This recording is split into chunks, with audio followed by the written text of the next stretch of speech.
Miss Magdalene, what brings you in the court today? Yes, Your Honor. I have been a member of a Catholic church and a loyal member, and I believe that the priest is the father of my baby.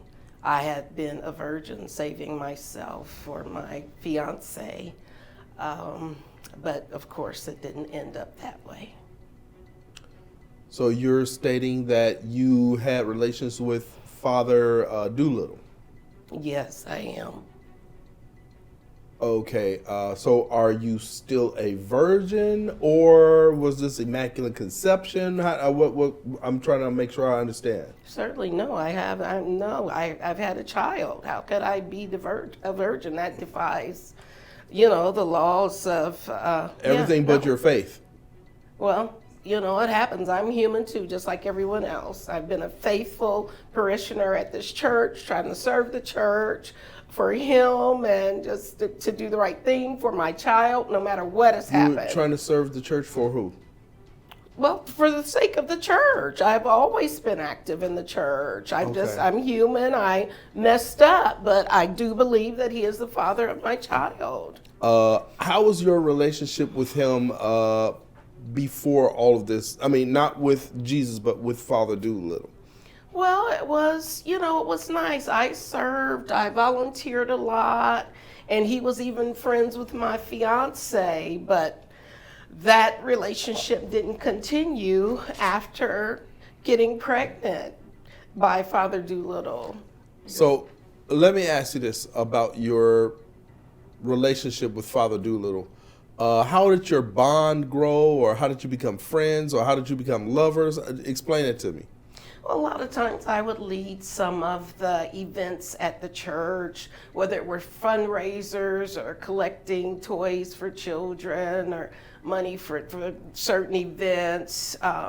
And so we would be the main ones left. Sometimes, people may come and they may help, but they would leave. So it always seemed like we were the last ones at the church. And of course, since it seemed like one of the main volunteers, I would stay to make sure everything was put away, everything was done before leaving, instead of just leaving that on him or the members to come, for the next service or mass. So wait a minute, I'm missing something here.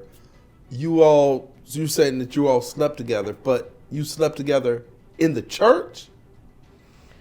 Well, I'm very embarrassed and ashamed to admit, but yes, unfortunately, yes. Okay, Father Doolittle, please explain the relationship before all of this baby came along and the baby got pregnant and the accusations started flinging.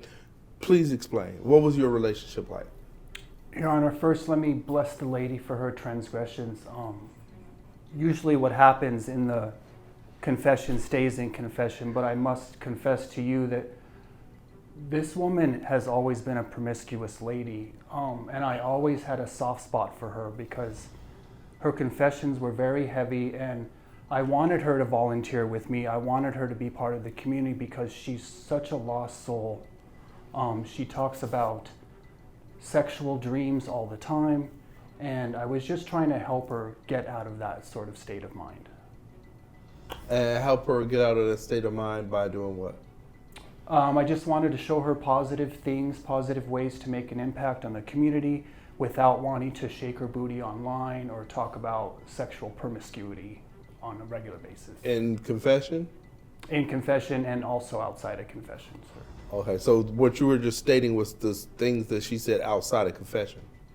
Yes, as well. Okay. Miss Magdalene, what makes you believe that Father Doolittle is the father of your child? He's the only person that I've slept with, and all of this other talk about things. I'm a human, whether I was a virgin or not. If I was abstinent or keeping myself for a fiance or a future husband, that doesn't mean that I'm not imaginative. So for him to say that, I don't really understand. But obviously he didn't have much of an issue with it because I didn't see him trying to run from me while we were in the church. Being intimate, by the way. Okay, Father Doolittle, I'm going to ask you the same thing. What gives you pause to believe that you are not the father? Your Honor, many years ago, I made a commitment to God, I made a commitment to Jesus Christ, and I made a commitment to the church. And I have never had sexual relations with any woman or any person for that matter. And these accusations, I believe, are stemmed from a mental disorder. So you're stating that your vow has not been broken? Absolutely, 100%.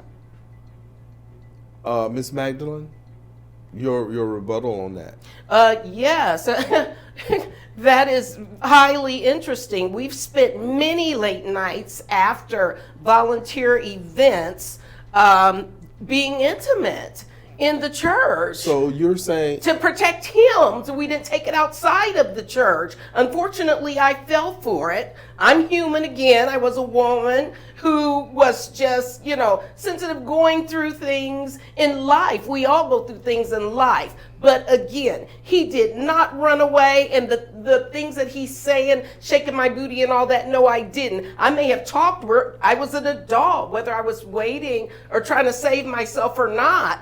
I may have spoke of things, but not in a nasty or promiscuous way. He's the only person that I've slept with even until today. So, Miss Magdalene, what has held you back from bringing Father Doolittle to the court today? Why is it taking so long? Well, to be honest, Your Honor, I've had feelings for him, obviously. Whether it could go somewhere or not because of his commitment, it has happened. So naturally, if I continue to bond with someone, I'm human. I don't know about him. But if you naturally continue to bond something, you're going to connect. I felt connected, and in that, I wanted to protect him. But my son is 1 now, and I know it can't go on this way. Just trying to be committed to the church, committed to my faith, just at a crossroads, and I don't want to do it anymore. So I want it to be known, and so that my child can get to know his father in the way that he can. Father Doolittle, I have to ask you the same question. What is holding you back from believing that this child is yours?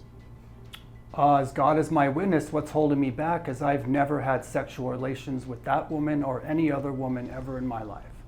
I got into the church and got into the priesthood very young, right out of college, and I've remained a virgin my entire life. This woman has a lot of fantasies.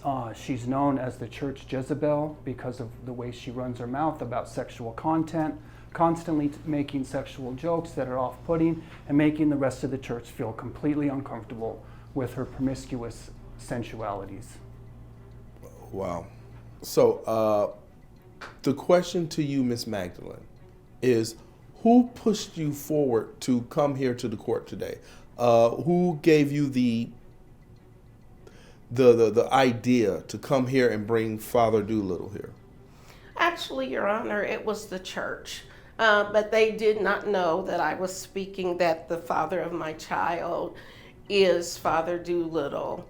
And also, as far as the accusations, the members of the parishioners at our church would not allow me to lead anything if I was walking around talking all sorts of sexual nonsense to people. That would not happen. So the parishioners don't know that you're referring to Father Doolittle? They have no clue. Okay. Wow. So, Miss Magdalene, what obstacles did you face to get Father Doolittle here? Well, it was really hard. Trying to serve at the church and being faithful to the church. I didn't want to cause hurt or a big disruption or even stain or taint his name, all for the sake of commitment. But I could not go on. I can't go on much longer in this way. And I think my fellow parishioners were really concerned about my child going forward. I would share things with them and my feelings of feeling a sense of abandonment and things like that towards my child, but I just never said his name again out of loyalty and protection. That's the way I was raised in church. You're committed, do what you're supposed to do, volunteer, but this is just too much to bear much longer. It's too much to bear. And the parishioners don't know that Father Doolittle is the person that you were referring to at this point? No, they do not. Ms. Magdalene, the question to you is, how do you plan to handle this if Father Doolittle is not the father? If he's not the father, which I don't understand how, but if he were not to be the father, I'd have to move on with raising my child, because the health and well-being of my child is extremely important also. I see. Father Doolittle, if by some chance, some miracle, that you are the father, how do you plan to deal with this? Well, if I am the father, then I would say that maybe perhaps I was drugged during one of our ceremonies and she took advantage of me under a confused state. But by the grace of God, Your Honor, if that child is mine, we have another miracle on our hands, and I think there's more to explore. I see. Are you talking about communion? There were reports of the wine that we give out in the church was possibly drugged at communion, yes. I see. And you suspect Miss Magdalene of this? I had never expected this before, but now I feel sorry for this child, and I wish God has mercy on your soul, because this woman is a perpetual liar. Has anyone else said they may have been drugged by the wine? Not to my knowledge, no. Okay, so only yourself. I have the results right here. And there's a 99.9999% chance that these results are accurate. And we only say that the 0.1% is by some miracle that it couldn't be right. So when it comes to 1-year-old Isaiah, Father Doolittle, you are the father. This is outrageous. This is outrageous. There's no way that that's accurate. Sir? I would like another test taken, please, or perhaps at another place. This is 100% correct, okay? So my question to both of you is, how do you plan to move forward from this point on? Are you going to be in your child's life? First, I would like to take another test at another facility, and if it turns out that by some miracle this child is mine, then I will have to pursue. Well, we're not going to talk about tests at other facilities. Right now, this is 100% accurate. Father Doolittle, you have sat here the entire time and lied to the cameras, lied to Miss Magdalene, lied to me, an officer of the court, with a straight face, mind you. So I'm going to say this. You are a pathological liar. And if I was the officers of your parish, I would check and make sure that she is the only person that has been victimized by you. And I would check into altar boys as well, because you have sat here and lied the entire time. You've got my ruling. Case dismissed. This is devil's work. Court's adjourned. This is the devil's work. This is clearly the work of the devil, and you are clearly devil's advocate. And I pray for your soul, sir.